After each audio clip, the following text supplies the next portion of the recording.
नमस्कार, स्वागत है आप सभी का प्राइम न्यूज में। मैं हूं खुशबू खान और यूपी प्राइम में सबसे पहले बात करेंगे और दुखद खबर आ रही है। उत्तर प्रदेश के होमगार्ड मंत्री और पूर्व क्रिकेटर चेतन चौहान का निधन हो गया। गुरुग्राम के मेदांता अस्पताल में उनका इलाज चल रहा था। चेतन चौहान कोरोना वायरस से भी संक्रमित थे। 73 वर्षीय चेतन चौहान एक दिन पहले ही तबीयत बिगड़ गई थी। उनकी किडनी फेल हो गई थी, जिसके कारण उन्हें लाइफ सपोर्ट सिस्टम पर रखा गया था। जुलाई के महीने में चेतन चौहान की कोरोना वायरस रिपोर्ट पॉजिटिव आई थी। चेतन चौहान के निधन के बाद उत्तर प्रदेश के मुख्यमंत्री योगी आदित्यनाथ ने गहरा शोक व्यक्त किया है। यूपी के मंत्री चेतन चौहान का निधन हो गया है। यूपी सरकार में होमगार्ड मंत्री थे चेतन चौहान। कोरोना संक्रमण और किडनी की बीमारी से चेतन चौहान जूझ रहे थे। गुरुग्राम के मेदांता अस्पताल में बता दें कि चेतन चौहान भर्ती थे, उनका इलाज चल रहा था और दिल का दौरा पड़ने से कार्डियक अरेस्ट आने के कारण उनका निधन हो गया। 73 साल की उम्र में मंत्री चेतन चौहान ने अंतिम सांस ली। चेतन चौहान के निधन पर सीएम योगी आदित्यनाथ ने दुख व्यक्त किया है।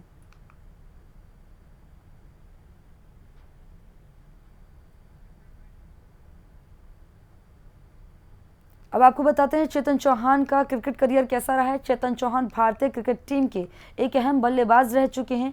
चेतन चौहान ने भारतीय क्रिकेट टीम के लिए 40 टेस्ट मुकाबले खेले हैं और चेतन चौहान ने 7 एक दिवसीय बता दें कि मैचों में प्रतिनिधित्व किया है। टेस्ट मैचों में चेतन चौहान के नाम 2084 रन दर्ज हैं। टेस्ट मैचों में उनका सर्वोच्च स्कोर 97 रन रहा है।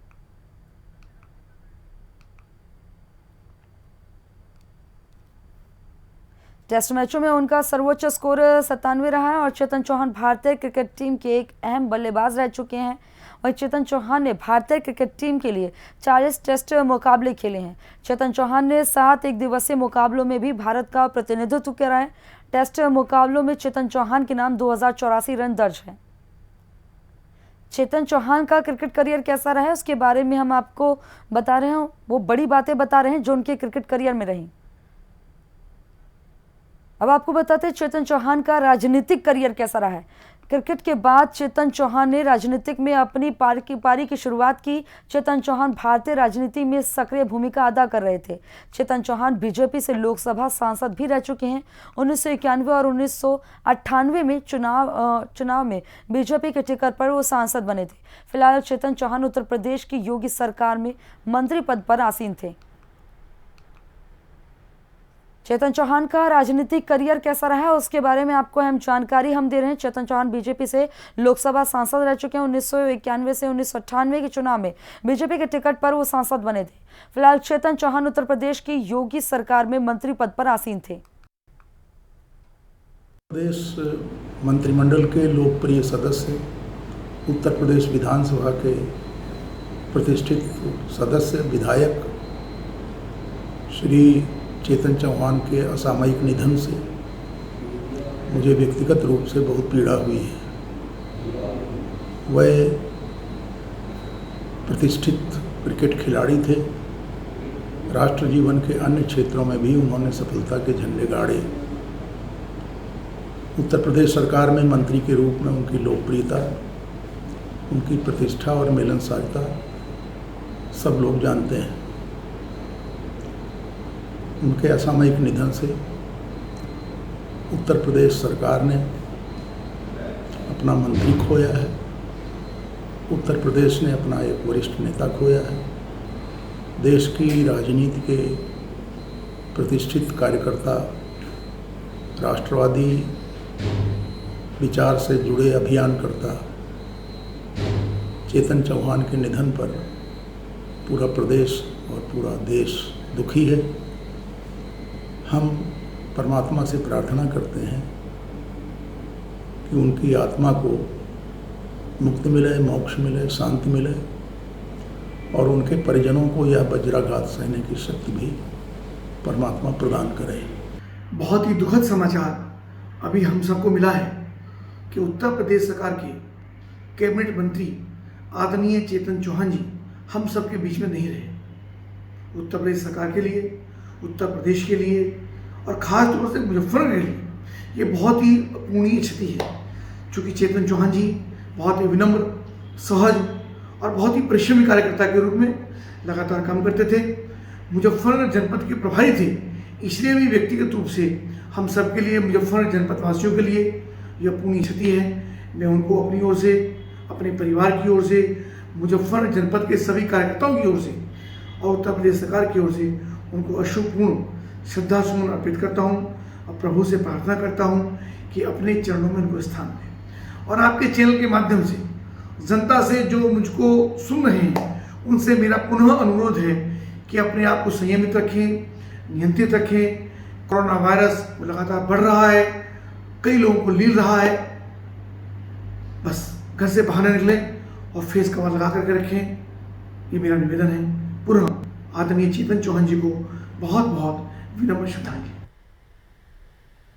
उत्तर प्रदेश के लखीमपुर खीरी में एक दिल दहला देने वाली और इंसानियत को शर्मसार करने वाली घटना सामने है, जहां एक 13 साल की दलित बच्ची के साथ न केवल गैंगरेप की घटना को अंजाम दिया गया, बल्कि उसकी आंखें तक फोड़ दी गई, उसकी जीभ काट डाली गई और उसके गले में फंदे डालकर उसे खेतों में घसीटा गया।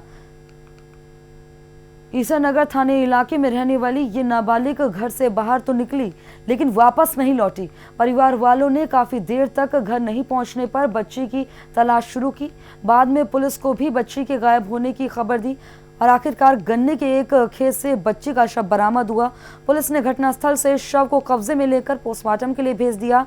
रिपोर्ट में गैंगरेप की पुष्टि हुई है, जिसके बाद पुलिस ने 2 लोगों को हत्या के आरोप में गिरफ्तार किया है। का बतावा जाए कैसे, जब हम और डोल मैदान गई थी, फिर उनको 3 आदमी, जगदीश और संतोष, संजय, वहाँ भी 3 आदमी मिले। तक जब लाश मिल गई तो कोई नहीं हमका मिला, सब भाग गए।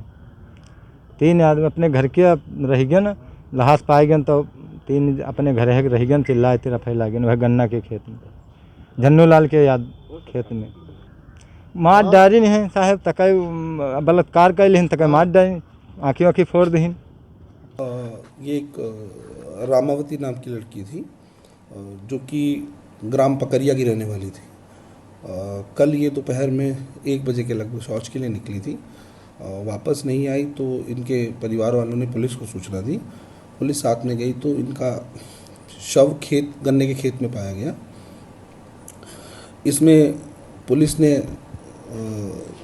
घर वालों की तहरीर के आधार पर धारा 301, 201 IPC के तहत मुकदमा दर्ज कर लिया है। इसमें 2 अभियुक्तों संतोष यादव पुत्र मदन लाल, संजय गौतम पुत्र राम जीवन, दोनों गांव पकरिया के ही रहने वाले हैं। दोनों को अरेस्ट कर लिया गया है और जेल भेज दिया गया है। लखीमपुर की जो बिटिया के साथ दरिंदगी भरी घटना हुई है, बलात्कार के बाद जिस तरीके से हत्या करके आंखें फोड़ी गई, ये बिना भारतीय जनता पार्टी के नेताओं और उत्तर प्रदेश की पुलिस के सह के बिना संभव नहीं। एक तरफ भाजपा ये दावा करती है कि उसका सबसे बड़ा संगठन है, प्रत्येक गांव में उसके कार्यकर्ता हैं, तो वो बताएं कि आखिर ऐसे अपराधी खुलेआम ऐसे दरिंदे राक्षस क्यों घूम रहे हैं। उत्तर प्रदेश की सरकार अपना जो नैरेटिव है वो परसेप्शन बना चुकी है कि वो उत्तर प्रदेश में अपराध, बलात्कार, इस तरह की घटनाएं रोक पाने में अक्षम है।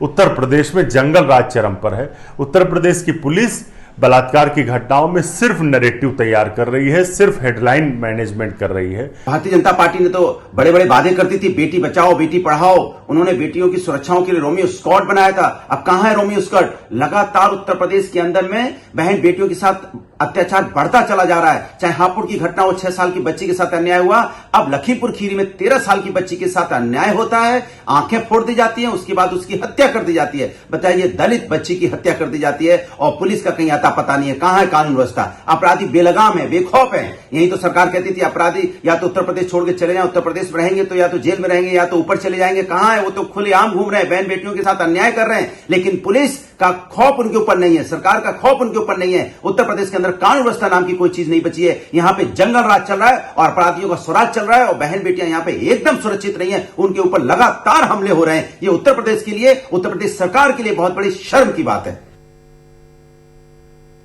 तो वहीं उत्तर प्रदेश के बुलंदशहर में छात्रा सुदीक्षा भाटी की सड़क हादसे में मौत हो गई थी। इस मामले में पुलिस ने नया खुलासा किया है। बुलंदशहर पुलिस ने खुलासा करते हुए बताया कि सुदीक्षा की मौत महज एक हादसा थी, उससे कोई छेड़छाड़ नहीं हुई थी।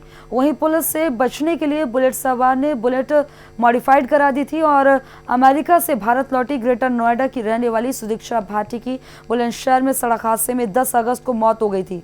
परिवार ने आरोप लगाया था कि बुलेट पर सवार शख्स लगातार छेड़छाड़ कर रहा था, जिससे हादसा हुआ और सुदीक्षा की मौत हो गई थी। इस मामले ने राजनीतिक रंग लेना भी शुरू कर दिया था और जांच के लिए एसआईटी बनाई गई थी। वहीं एसआईटी ने प्रेस कॉन्फ्रेंस कर एक के बाद एक सीसीटीवी सामने रखी और बताया है कि सुदीक्षा जिस बाइक पर बैठी थी वो बाइक उसका चचेरा भाई चला रहा था। साथ ही सुदीक्षा जिस बाइक पर बैठी थी उसकी टक्कर पीछे से बुलेट से हुई थी, इससे सुदीक्षा नीचे गिर गई थी और उसकी मौत हो गई थी। पुलिस ने छेड़छाड़ की वारदात को सिरे से खारिज कर दिया है। हमें लगता है कि ये बहुत ही दुखद घटना है। हमारी ओर से पूरे जिला प्रशासन की उनके प्रति सहानुभूति है। पुलिस ने अपना बहुत अच्छा काम किया है।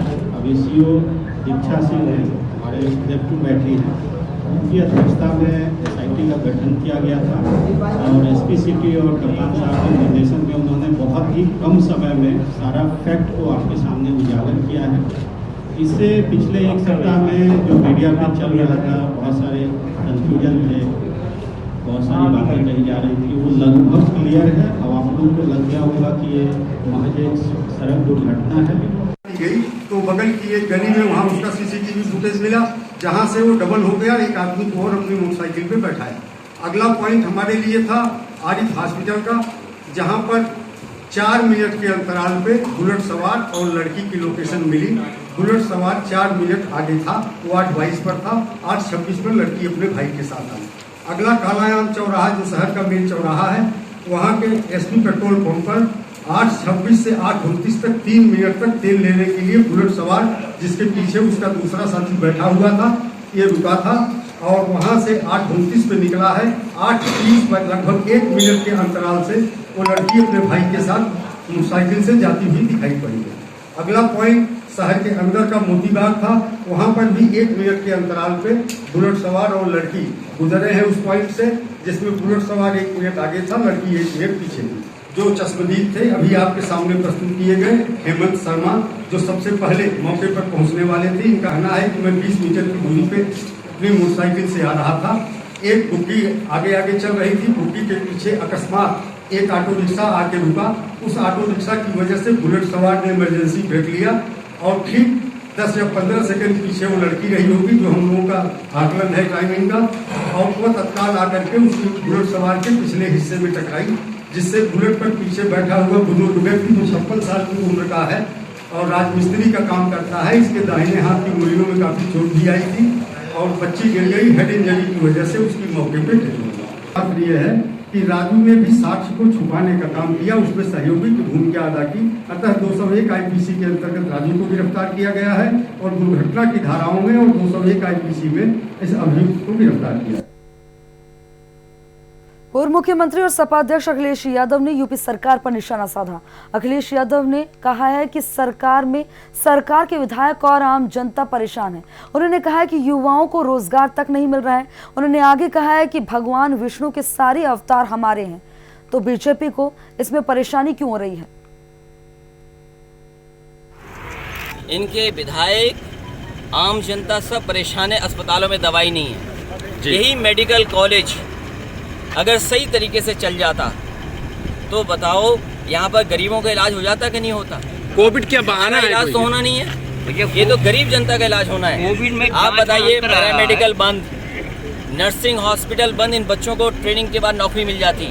500 बच्चे हर साल निकलते, 1000 बच्चों को नौकरी मिलती। अब क्या बचा है?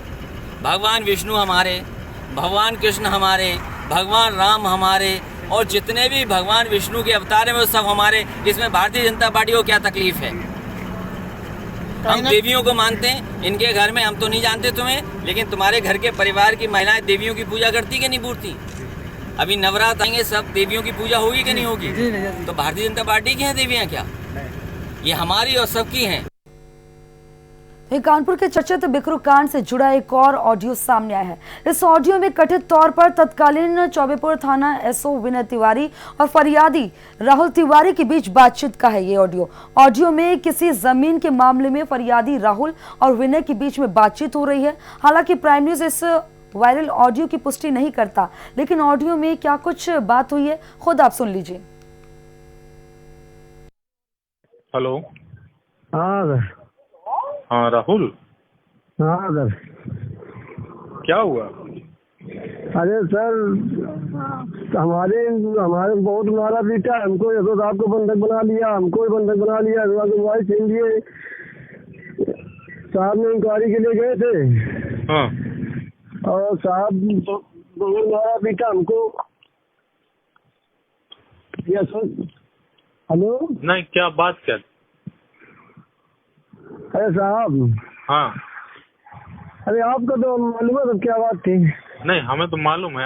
अभी क्या हुआ? अभी खेत जितने साहब आपको हम दे गए थे और कोई रोकने से नहीं जा रहा है।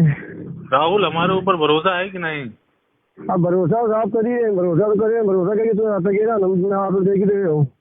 नहीं तो हमारे ऊपर भरोसा रखो और हमारी कार्रवाई जल्दी तुम्हें दिखाई देगी। अभी तुम कागज से, ऐसे खेत वाले मामले में तुम कागज से कमजोर हो, ये बात तुम भी जानते हो, हम भी जानते हैं। और इसीलिए सुनो, तुम्हें बिल्कुल हमारे ऊपर अगर एक रत्ती भी भरोसा है तो बस थोड़ा सा इंतजार कर लो बस, और उसके बाद हमारी कार्रवाई देख लेना। ठीक ठीक। कि हम किस टाइप के आदमी हैं और क्या कार्रवाई हमारी क्या करेंगे। हम तुम्हें बता नहीं सकते अभी कि हम करेंगे क्या, लेकिन जो करेंगे वो तुम्हें पता जरूर चल जाएगा। अगर भरोसा है हमारे ऊपर तो थोड़ा सा धीरज रखो, बस थोड़ा सा। ठीक है। ठीक है भरोसा कि नहीं? भरोसा तो है आपके ऊपर। तुम रुको तो मुझे बहुत नहीं मात्र 1 हफ्ते का समय दो बस। 1 हफ्ते में देखना, मैं इनकी वो दशा बनाऊंगा कि इनको समझ में आ जाएगा कि मैं चीज क्या हूँ।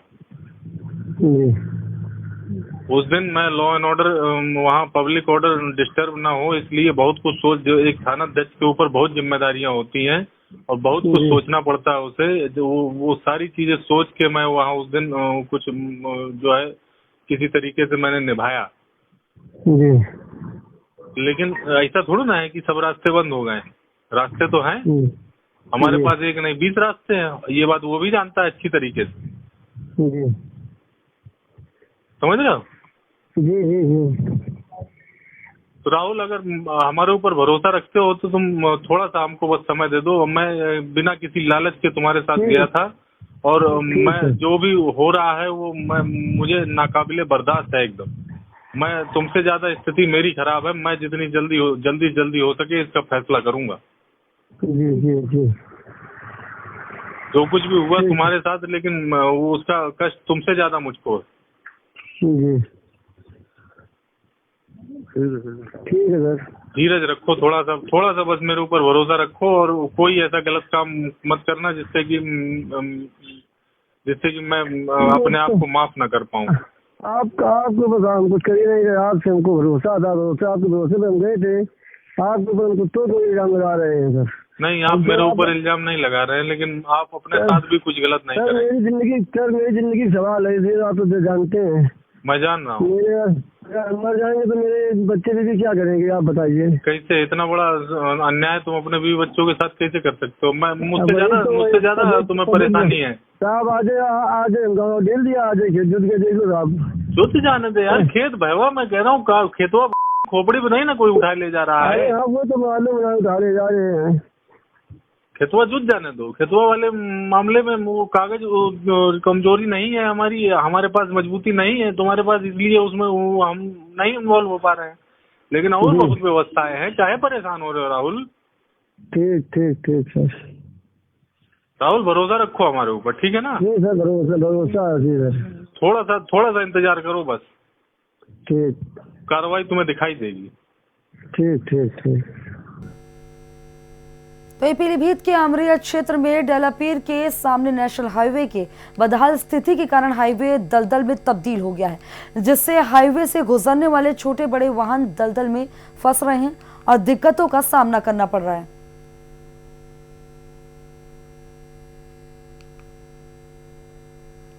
तो तस्वीरें आपको दिखा रहे हैं कि ये जो हाईवे है, ये हाईवे जैसा बिल्कुल नजर नहीं आ रहा है, गड्ढों में तब्दील नजर आ रहा है, दलदल में ये तब्दील हो गया है। इसलिए जो यहाँ से आने जाने वाले लोग हैं, जो वाहन गुजर रहे हैं, चाहे दोपहिया वाहन हो चाहे चार पहिया वाहन हो, सबको परेशानियों का सामना करना पड़ रहा है। इस दलदल से होकर गुजरना पड़ रहा है और कोई भी हादसा हो सकता है। गड्ढा भाई इस तरीके से गड्ढा हुआ है, यहाँ हल्का हल्का गड्ढा था, हल्के गड्ढे से बारिश होते होते गड्ढा बढ़ गया था। तो इसमें हमारे मोटर मालिक लोगों ने सब पैसा इकट्ठा करा, कुछ ड्राइवर लोगों ने इकट्ठा करा, 1 लाख रुपए इकट्ठा करके गड्ढे में डलवा दिया। फिर भी गाड़ियाँ 1 लाख रुपए माल डलने के बाद भी नहीं निकल पा रही। गाड़ी फंस जा रही है अभी? गाड़ी अभी तो कितने दिन से आप लोग खड़े हो यहाँ? हमें होगा 5 दिन खड़े हुए यहाँ पर। कोई प्रशासन का अधिकारी नहीं आया? कोई नहीं आया यहाँ पर। खबर कौसाम्बी से आ रही है। कौसाम्बी के नारा चौकी इंचार्ज और साथी पुलिसकर्मियों पर एक पीड़ित के साथ मारपीट और लूट का आरोप लगाया है। पुलिसकर्मियों पर 13,700 रुपए लूटने का आरोप है। वहीं पीड़ित के साथ बीजेपी विधायक शीतला प्रसाद पटेल मंझनपुर कोतवाली पहुंचे और वहीं पुलिस ने अधिकारियों ने जांच के बाद कार्रवाई का आश्वासन दिया है।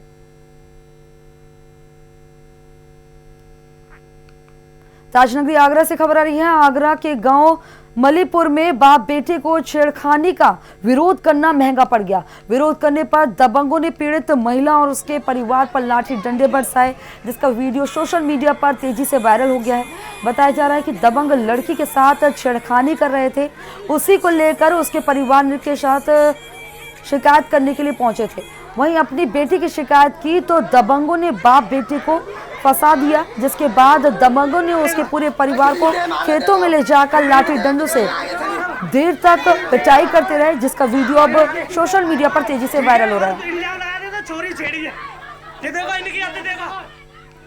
बलरामपुर में एक दवा एजेंट की चाकू से गोद का निर्मम तरीके से हत्या कर दी गई। युवक दवा सप्लाई करके अपने घर लौट रहा था। इसी बीच बदमाशों ने युवकों को घेरकर उसके मौत के घाट उतार दिया। एसपी देव रंजन वर्मा ने बताया कि शव को कब्जे में लेकर पोस्टमार्टम के लिए भेज दिया गया और मामले की छानबीन शुरू कर दी गई है। वर्षा मेडिकल एजेंसी पर काम करते थे। रोज सुबह 9 बजे जाते थे, शाम को लगभग 9, साढ़े 8, 9 के बीच में घर आ जाते थे। मगर कल गए सुबह, फिर उसके बाद में 2 या 2:30 बजे के बीच में माल लेकर निकले वो तुलसीपुर के लिए। फिर वो शाम को ज़्यादा देर तक नहीं आए घर पे, तो हमको थोड़ा टेंशन हुआ। हम फ़ोन करना इधर उधर शुरू किए। फिर उधर से ही फ़ोन आ गया, उसके जहाँ पर काम करता है उधर से फ़ोन आ गया वर्षा मेडिकल एजेंसी से। उन्होंने बोला फ़ोन नहीं लग रहा है। उन्होंने बोला कि 7, साढ़े 7 बजे के लगभग हमने फ़ोन किया तो संजय बोले कि मैं आ रहा हूँ, तुलसीपुर से निकल चुका हूँ मैं। उसके बाद में फिर आधे घंटे बाद फिर से फ़ोन किए, वो बोले फ़ोन ही नहीं लग रहा है, तुम लोग ट्राई करो। तो हम लोग ट्राई करने लगे, फ़ोन ही नहीं लग रहा है। फिर हम 9:30 के करीब में ढूंढने के लिए निकले। तो हम ढूंढते ढूंढते गैसड़ी तक आए। तो उसी स्टाफ का 2 लड़के और काम करते हैं उसी स्टाफ में, वो लोग ललिया थाना तक गए थे, शिपुरा ब्लॉक तक। जनपद बलरामपुर के कोतवाली गैसड़ी में कल रात एक 19 वर्षीय युवक की चाकुओं से गोद करके हत्या हो गई। ये युवक गैसड़ी में ही रहने वाला था और इस युवक का नाम संजय कुमार गौतम है। ये एक मेडिकल स्टोर में जो दवा सप्लाई करते हैं उन सप्लायर्स के एजेंट के रूप में कार्य करता था। ये कल रात में पुलिस को सूचना मिली तो पुलिस जब मौके पर गई तो वहां पर इस युवक की मोटरसाइकिल रोड के किनारे खड़ी हुई थी और थोड़ी ही दूर पर एक रोड के किनारे गड्ढा था जिसमें पानी भरा था, उसमें युवक का शव पड़ा हुआ था, जिसपे 4 स्थानों पर चाकुओं के निशान थे। और छानबीन करने पे ये बात सामने आई कि कल रात में ये युवक दवा सप्लाई करने के लिए तुलसीपुर गया था। लगभग 5,000 रुपए की दवा थी और उसकी जेब से भी करीब 3,000 रुपए बरामद हुए हैं। और वो जब दवा सप्लाई करके वापस लौट रहा था तो उसी दौरान ये वारदात हुई है। तो पुलिस ने इसमें अभियोग पंजीकृत कर लिया है और इसमें कई सारी टीमें बना करके हम लोग इस घटना को वर्कआउट करने में लगे हैं और बहुत जल्द ही इस घटना का हम लोग अनावरण कर लेंगे। यूपी प्राइम में फिलहाल मेरे साथ इतना ही। देश प्रदेश की तमाम अहम खबरों के लिए देखते रहिए प्राइम न्यूज, क्योंकि सच जरूरी है। नमस्कार।